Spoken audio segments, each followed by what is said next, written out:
누가복음 19장 1절로 6절까지 말씀 다 찾았으면 제가 대신해서 읽어드리도록 하겠습니다.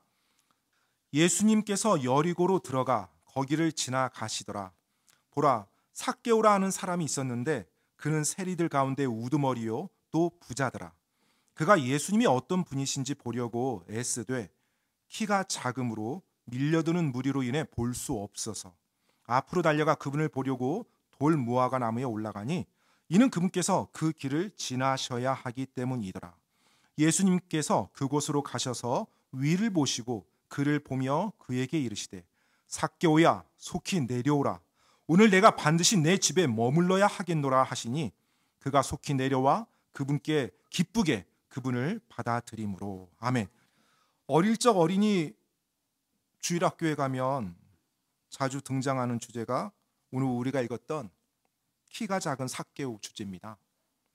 어린이 성경 만화에도 항상 나오는 캐릭터죠. 익살스럽게 그려진 그 키가 작은 삭개오가 뽕나무 위에 올라가 있는 그 모습. 아마 어릴 때부터 교회를 다니신 분들이라면, 또 교회를 어느 정도 다니신 분들이라면 그 모습, 또 그 만화, 아니면 이 내용이 익숙하실 것입니다. 하나님께서는 그런데 이 삭개오 내용을 어린이들에게만 가르치라고 준 건 분명히 아니겠죠. 그렇죠? 어린아이부터 나이 많은 연로한 자들까지 그들에게 이 하나님의 말씀이 필요하기 때문에 영원한 하나님의 말씀에 이 삭개오의 내용을 기록해 주셨습니다. 그래서 오늘 저는 이 시간 그 삭개오 이야기를 여러분과 같이 나누고자 합니다. 그리고 그 삭개오를 통해서 하나님께서 오늘 우리에게 주실 그 말씀 앞에 우리가 나가길 원합니다. 누가복음 19장 1절 말씀 제가 다시 한번 읽어드리겠습니다.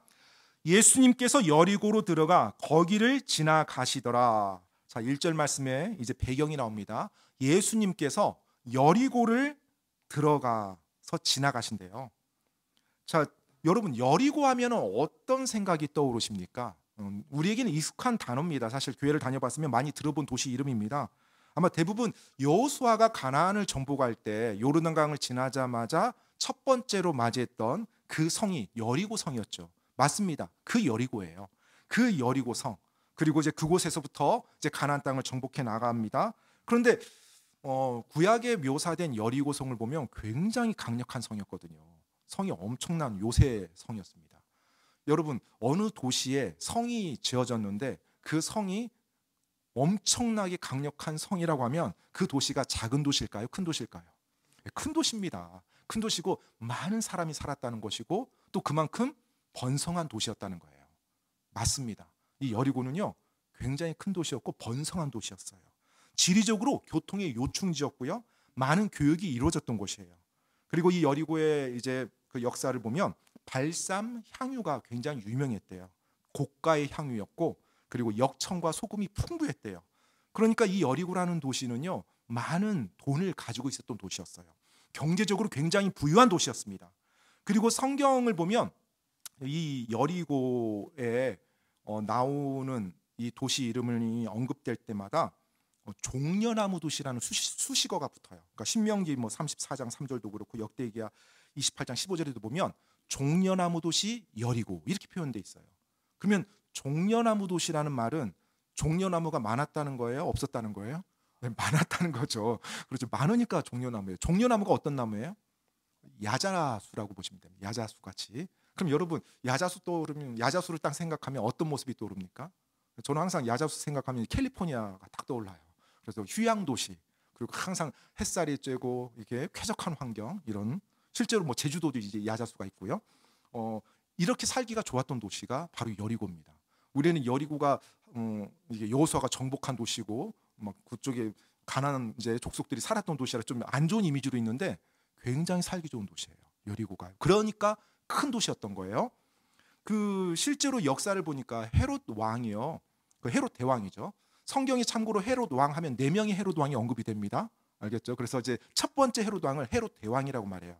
예수님께서 이 땅에 오셨을 때 그 동방의 지혜자들이 만났던 왕, 그 왕이 헤롯 대왕인데 헤롯 대왕 시절에 이 여리고에 겨울 왕궁을 이렇게 지어서 그곳에서 휴양을 했다고 합니다. 겨울마다 헤롯 왕이 직접 여리고로 와서 그곳에서 보낸 거예요. 왜요? 따뜻하고 살기가 좋으니까 겨울에 예루살렘보다.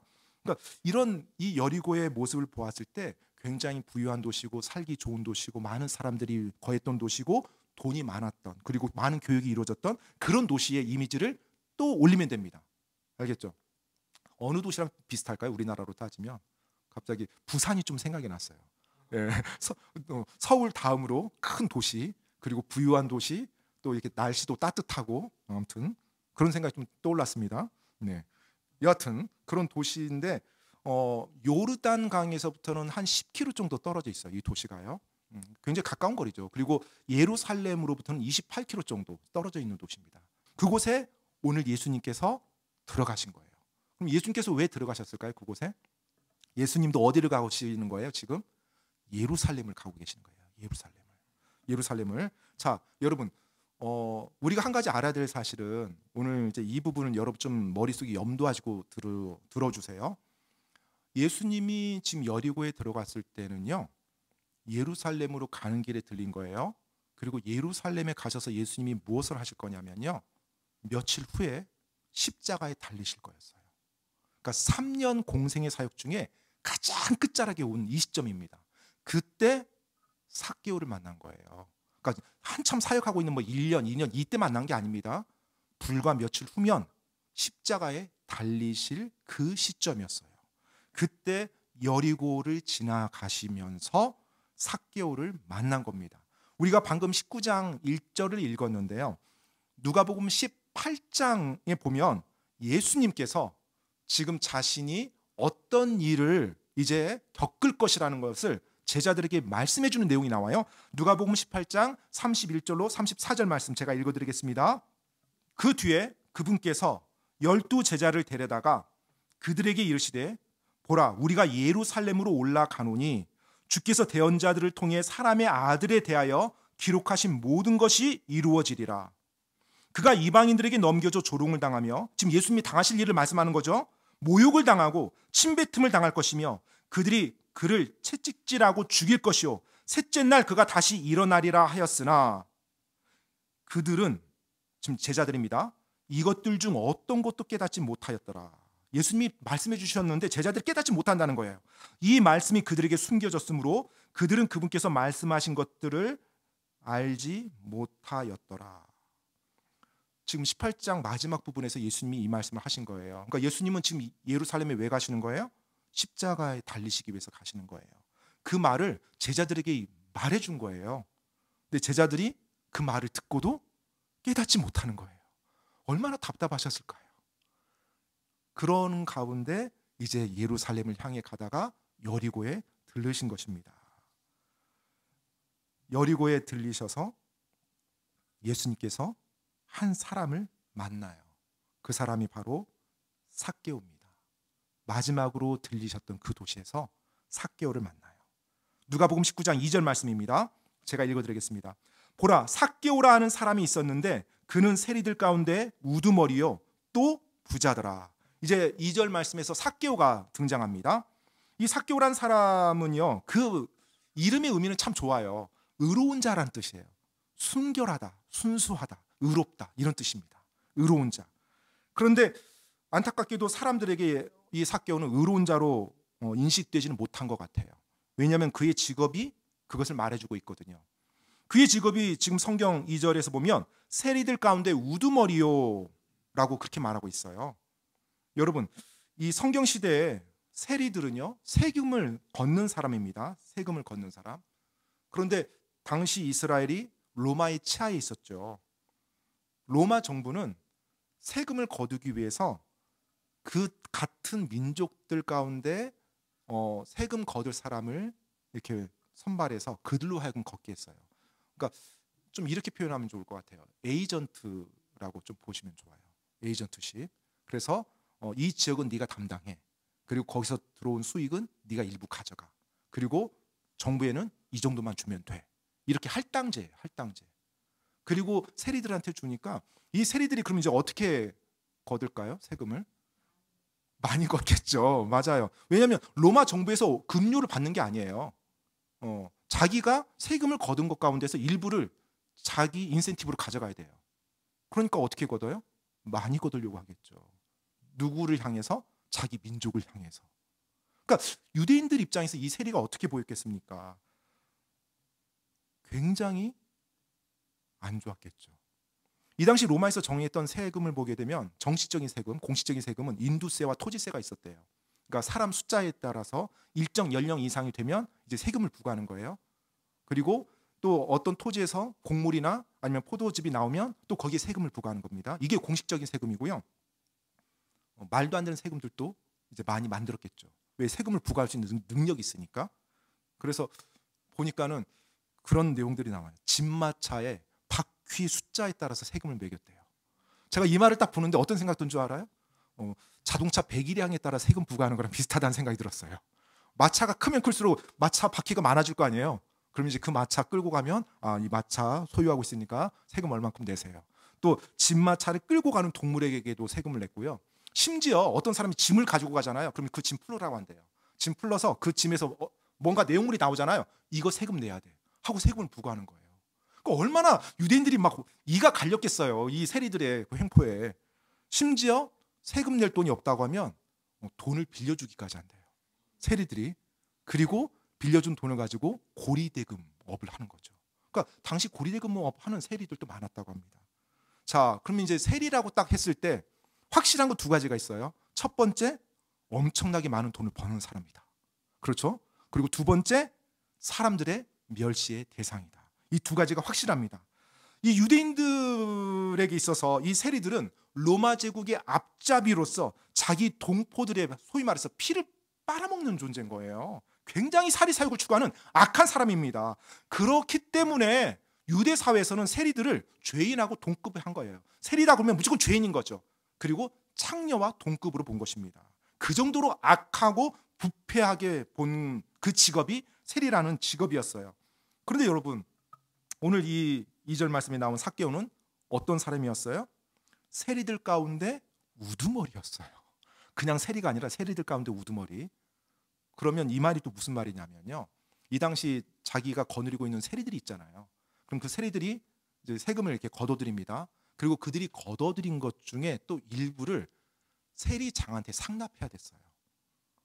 그러면 본인도 세리로 돈을 거둬들이고 그리고 또 다른 세리들로부터 일정액을 상납받고 엄청난 부자였겠죠. 그러니까 이 세리의 우두머리라는 사람이요, 대단한 사람인 거예요. 그 지역 사회에서는요. 제가 이 말씀을 보면서 갑자기 그런 생각이 좀 났어요. 우리나라도 이제 일제 치하에 있었을 때가 있었잖아요, 일본에. 당시 조선 총독부에서 여기 대구 지역 전체에 세금을 부과하고 징수할 수 있는 총괄 책임을 맡은 조선인, 이 사람인 거예요. 이 사람이 가는 곳마다 세금 부과하고 세금을 다 징수해요. 얼마나 그 지역 사회에서 그 기세가 등등했겠습니까? 그런 사람이 누구예요? 삭개오예요. 만화 캐릭터처럼 귀엽게 생기고 키가 작고 이거 아닙니다. 나이도 아마 우두머리까지 올라갈 정도였으면 젊은 나이는 아니었을 겁니다. 그런데 여러분이 이 삭개오라면 어떻겠습니까? 왜 그렇게 살까요? 이 세리라는 직업을 가지고 내가 살아가는 이유가 뭐예요? 그렇죠. 돈 버는 목적이에요. 그거 하나 말고는 세리를 해야 될 이유가 없는 거예요. 자기 동포로부터 멸시까지 받으면서 일을 왜 해요? 많은 돈을 벌 수 있으니까. 성공의 개념은 많은 부라고 생각을 했기 때문에 이 세리라는 직업을 추구한 거였고요. 더구나 세리의 우두머리까지 올라갔다고 한다면 세상적인 관점에서 이 삭개오는 소위 말해서 성공한 사람이에요. 성공한 사람. 자, 이제 3절 말씀 보겠습니다. 누가복음 19장 3절. 그가 예수님이 어떤 분이신지 보려고 애쓰되, 애쓰다라는 단어를 좀 집중하면 좋을 것 같아요. 애쓰되 키가 작음으로 밀려드는 무리로 인해 볼 수 없어서. 왜 예수님을 보려고 이렇게 애썼을까요? 소위 말해서 세상적으로 성공한 사람이고 그 지역사회의 유지였고 많은 것을 가지고 있었던 사람이 왜 예수님을 그렇게 보려고 애썼을까요? 분명 그에게 말하지 못할 어떤 공허함과 채워지지 않은 먼 빈자리가 있었겠죠. 많은 부를 가지면 성공하고 많은 부를 가지면 만족하며 살 것 같은데 지금 자기가 많은 부를 가지고 있잖아요. 그 여리고에 누구보다도 아마 많은 부를 손에 쥐고 있었던 사람 같은데 만족이 없는 거예요. 참 평안이 없는 거예요. 이 삭개오도 유대인이었기 때문에 분명 어린 시절 모세 오경과 하나님에 대한 기본적인 내용들은 배웠을 것입니다. 자기가 많은 부를 거두었어요. 하나님의 말씀 무시했어요. 하나님 믿는 것도 아니었죠.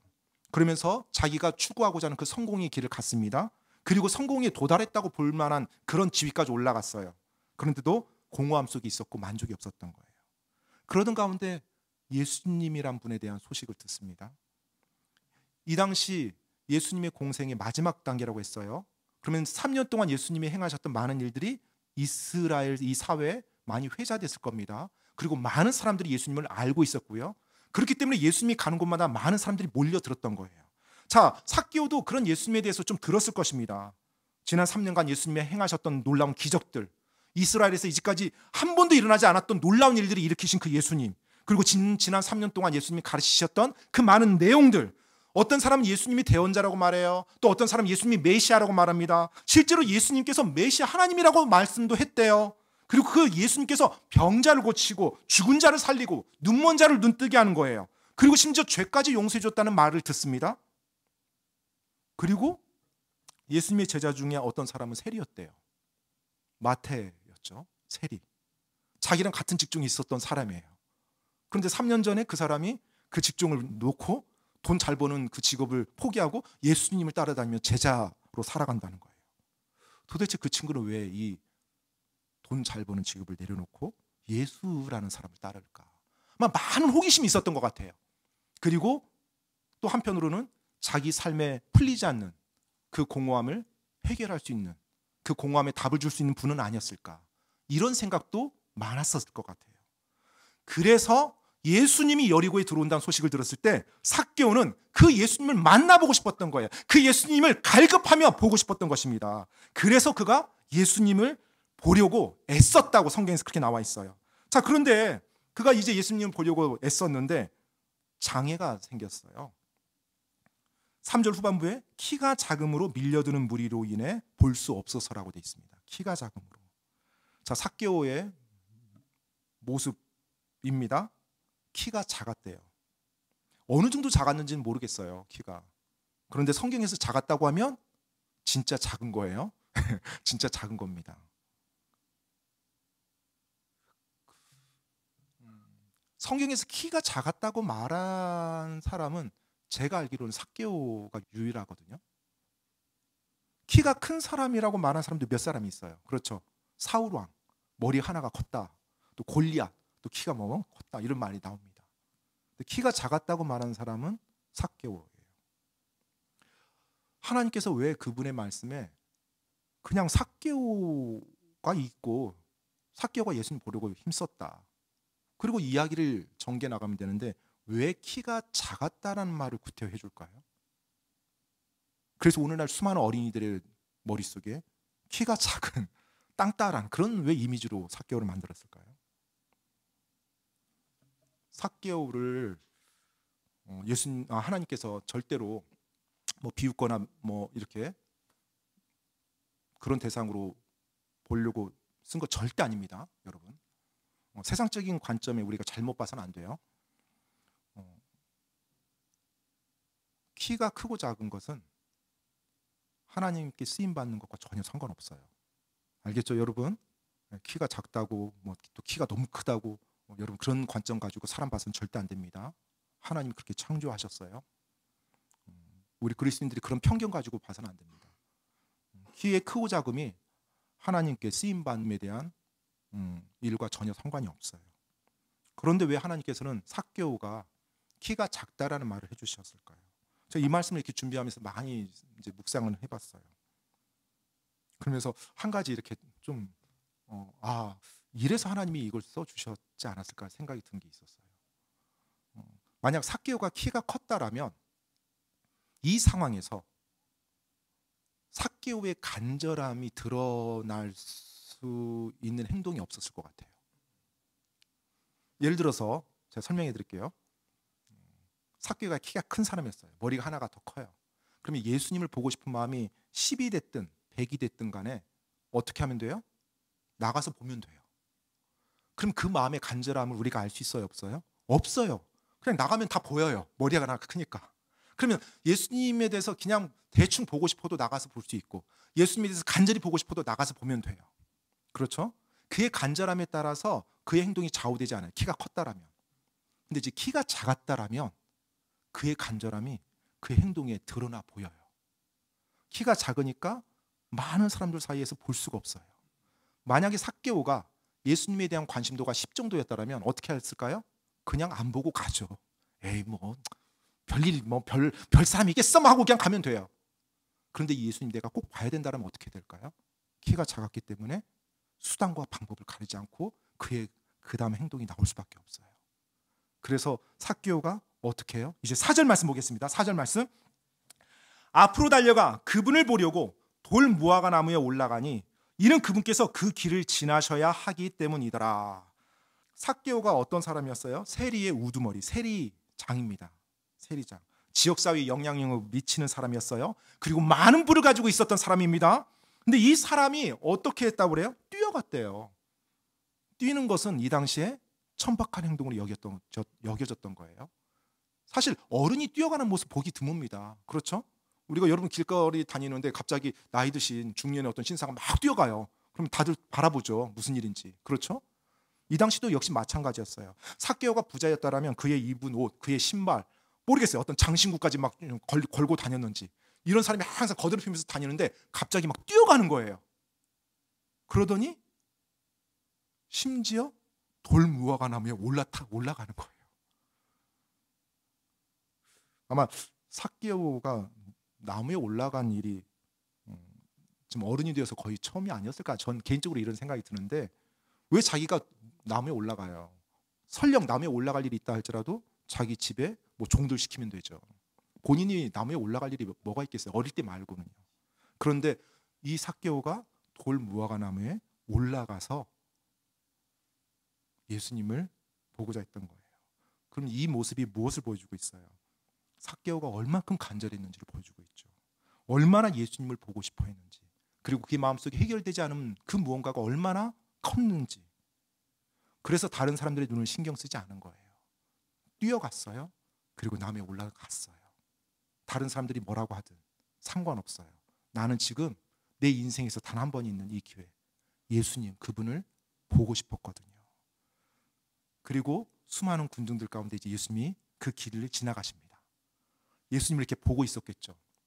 그런데 갑자기 예수님이 수많은 군중 사이에서 밀려서 막 가는데 삭개오 밑에서 멈추세요. 그리고 고개를 들더니 삭개오를 바라봐요. 예수님과 눈이 마주쳤겠죠. 바라봤으니까. 그 순간 어땠을까요? 삭개오가? 와, 예수님이 나를 보셨네. 그냥 지나갈 줄 알았는데. 그런데 더 놀라운 일이 일어나요. 어떤 일이에요? 예수님이 내 이름을 불러주는 거예요. 삭개오야. 이제까지 삭개오는 예수님 만난 적이 없었거든요.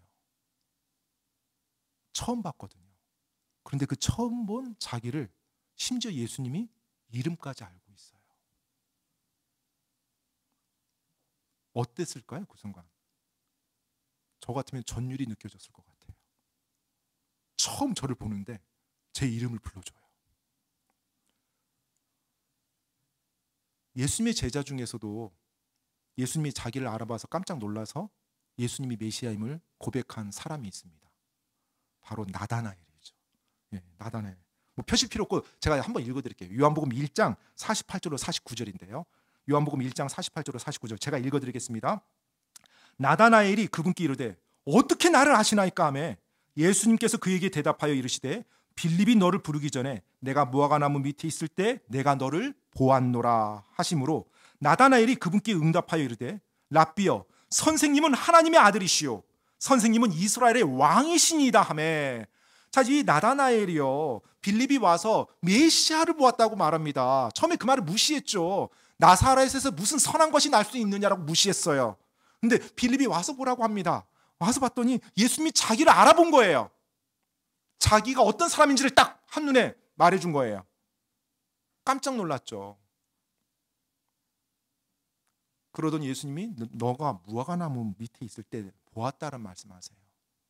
그 무화과나무 밑에서 아마 나다나엘은 메시아를 그리고 하나님에 대해서 그렇게 기도하면서 보냈었던 것 같아요. 자기가 그렇게 구했던 그분이 그 사건을 알고서 자기에게 말을 해줘요. 깜짝 놀라죠. 그래서 나다나엘이 그 순간 바로 고백합니다. 예수님은 하나님의 아들이시라고요. 그리고 이스라엘의 왕이시라고요. 아마 삭개오가 이 나다나엘과 그런 비슷한 느낌이 아니었을까. 이 예수님이 메시아라고 하시던데, 이 예수님이 하나님으로부터 오신 분이라고 하던데, 이 예수님이 기적을 행하신 분이라고 하던데, 그 예수님이 어떤 분이실까 봤는데, 그분을 처음 봤는데 그분이 내 이름을 불러주세요. 그리고 더 놀라운 건 뭐예요? 그분이 또 삭개오의 집에 그날 가시겠다는 거예요. 5절로 7절 말씀 보겠습니다. 예수님께서 그곳으로 가셔서 위를 보시고 그를 보며 그에게 이르시되 삭개오야 속히 내려오라. 오늘 내가 반드시 내 집에 머물러야 하겠노라 하시니 그가 속히 내려와 기쁘게 그분을 받아들이므로 그들이 그것을 보고 모두 수군거리며 이르되 그가 죄인인 사람의 손님이 되려고 갔도다 하더라. 자, 이제 모든 사람이 지금 놀랬습니다. 삭개오도 놀랐고 주위에 있는 사람들도 놀랐어요. 물론 놀란 이유는 다릅니다. 삭개오는 처음 보았던 그 예수님이 자기 이름을 불러주고 심지어 자기 집에 거하겠다라는 그 말씀을 듣고 깜짝 놀랐어요. 그리고 주위에 있었던 수많은 사람들은 그 의롭고 하나님의 대언자라고 하고 심지어 메시아라고 주장하시는 그분이 그 지역에서 가장 부패한 죄인의 집에 간다는 사실에 깜짝 놀랐고요. 자, 이제 예수님께서 그 집에 머무르겠다고 하자 삭개오가 속히 내려와서 예수님을 받아들입니다. 그리고 8절 9절 말씀 보겠습니다. 누가복음 19장 8절로 9절. 삭개오가 서서 주께 이르되 주여 보소서 내가 내 재물의 절반을 가난한 자들에게 주겠사오며 만일 내가 거짓 고소하여 어떤 사람에게서 무엇이든지 빼앗았으면 그에게 4배로 갚겠나이다 하며 예수님께서 그에게 이르시되 그도 아브라함의 자손이므로 이날 구원이 이 집에 이르렀도다. 아멘. 삭개오가 예수님을 지금 부르죠. 어떻게 부르고 있어요? 주여 보소서. 주여 보소서. 삭개오의 입에서 나온 말입니다. 이 주가 영어 킹제임스 성경에서 보면 대문자 L 그리고 ORD로 돼 있어요. 헬라어로는 큐리오스라는 단어입니다. 큐리오스. 주인이란 뜻이죠. 주님, 주인. 이 당시에 이 큐리오스라는 헬라어 단어는요. 로마 황제에게만 사용됐던 단어예요.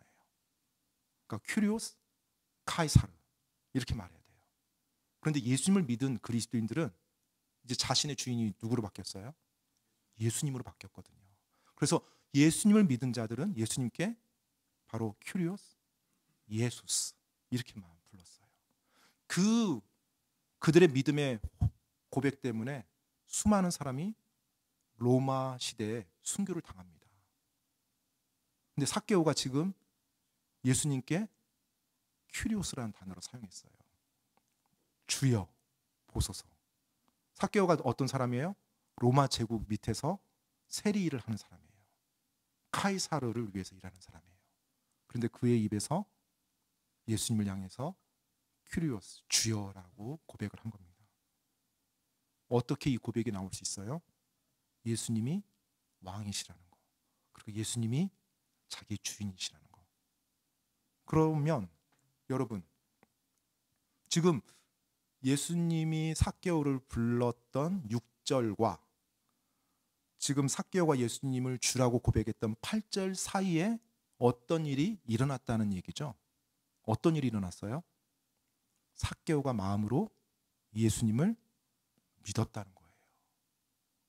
모르겠어요. 예수님이 자기 이름을 불러줬을 때 그 순간 이분이 메시아구나 라고 느꼈는지 나다나엘처럼.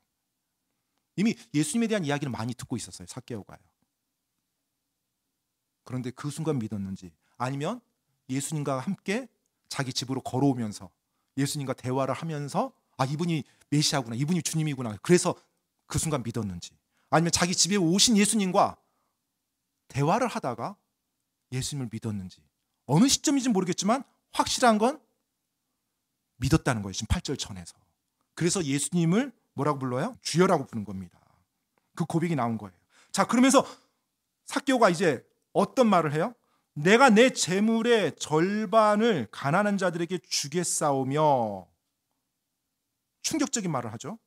그리고 거짓 고소하여 어떤 사람에게서 무엇이든지 빼앗았으면 그에게 4배로 갚겠나이다 라는 말을 합니다. 앞에서 말씀드렸던 것처럼 삭개오는 유대인이었습니다. 모세오경을 잘 알고 있었을 거예요.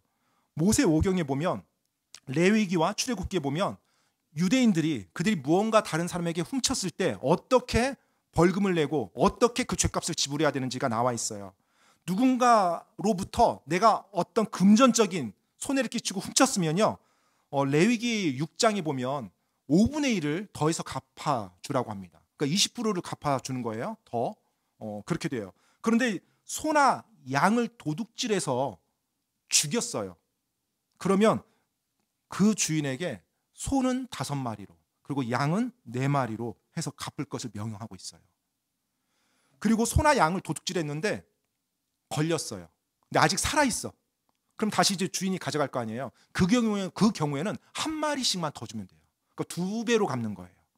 소나 양이 살아있은 상태에서 다시 주인에게 돌려주게 되면 2배만 갚으면 되고, 소나 양을 훔쳤다가 이들을 죽였어요. 아니 내가 팔아 넘겼어요. 더 이상 돌려줄 수가 없어요. 그럴 경우는 4배, 5배가 되는 거예요. 근데 삭개오가 지금 내가 속여서 빼앗은, 거짓 고소해서 내가 무엇이든지 빼앗은 것이 있으면 4배로 갚겠나이다.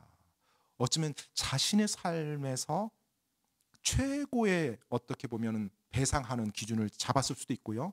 또 다른 측면에서 보면은 삭개오가 자기가 부도덕하고 악하게 일함으로 다른 사람들의 삶을 황폐하게 만들었다는 그 책임으로 4배라는 말을 했을 수도 있고요.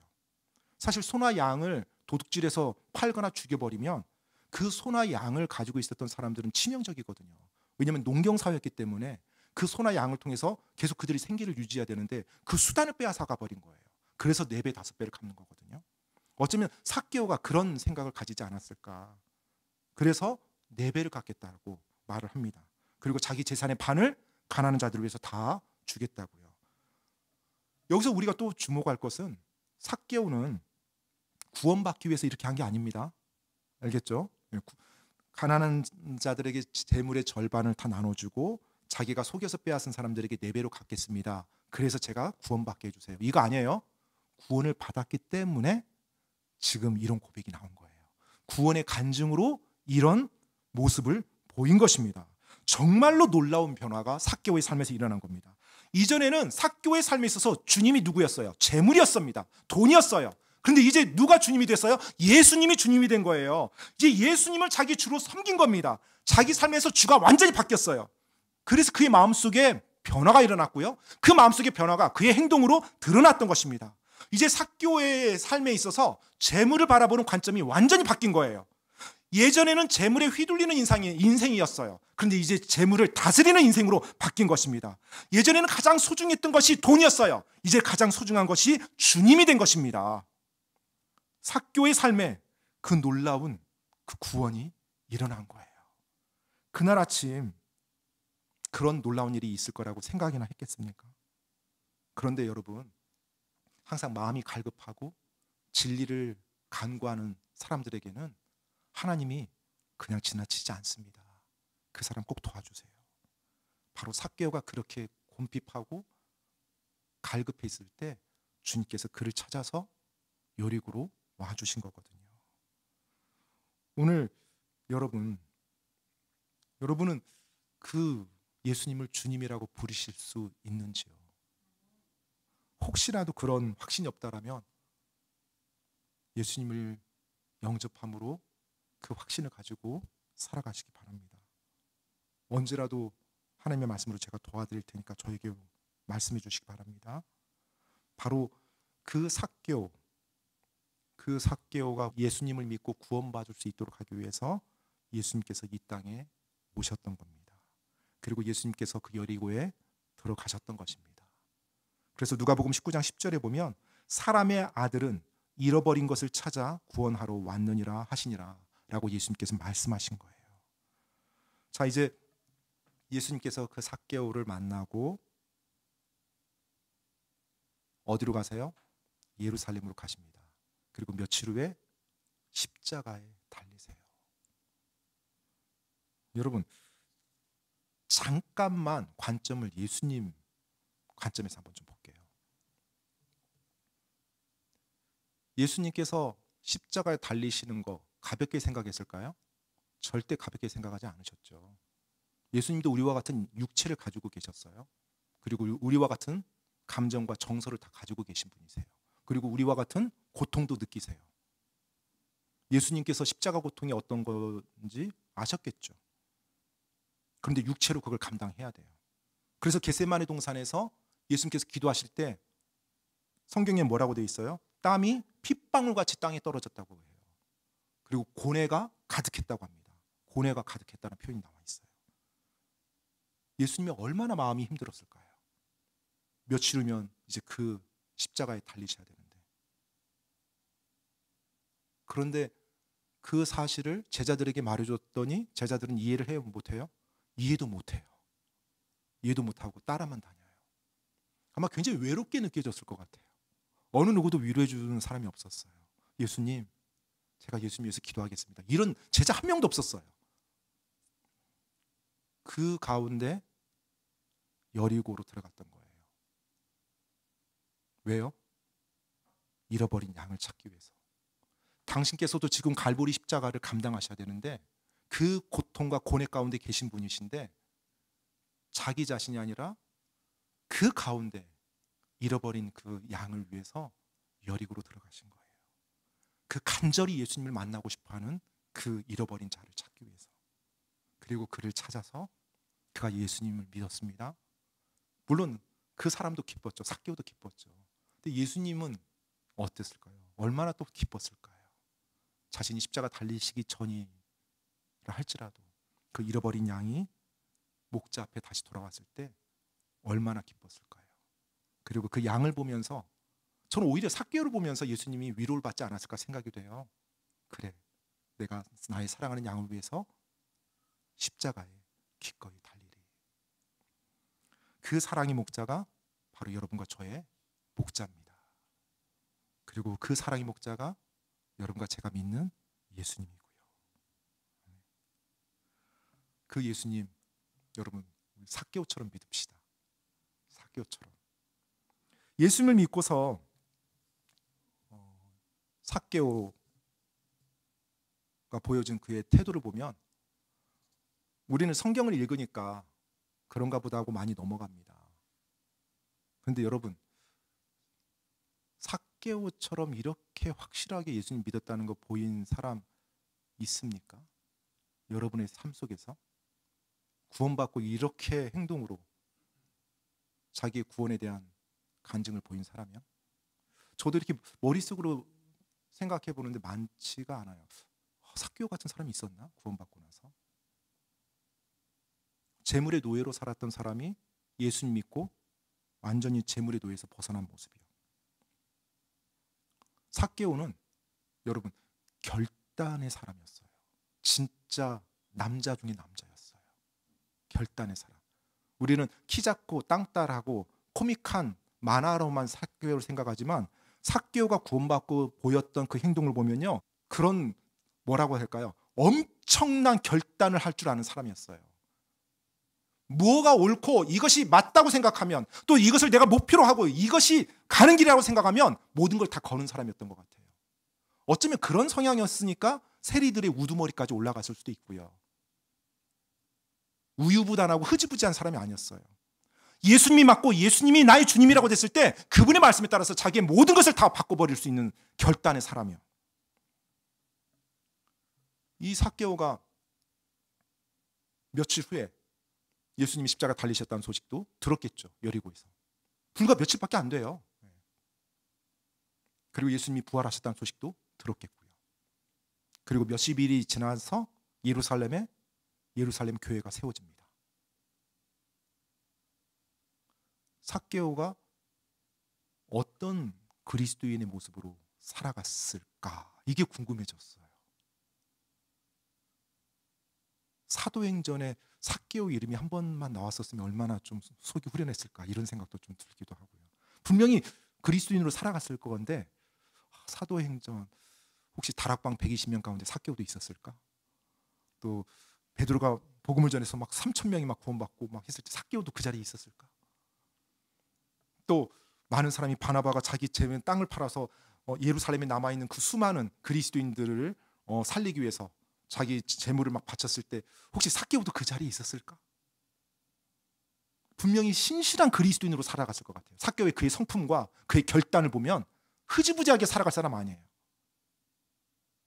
삭개오의 그 생각을, 그 모습을 떠올리는데 갑자기 사도 바울이 교차가 됐어요. 그런 결단의 사람.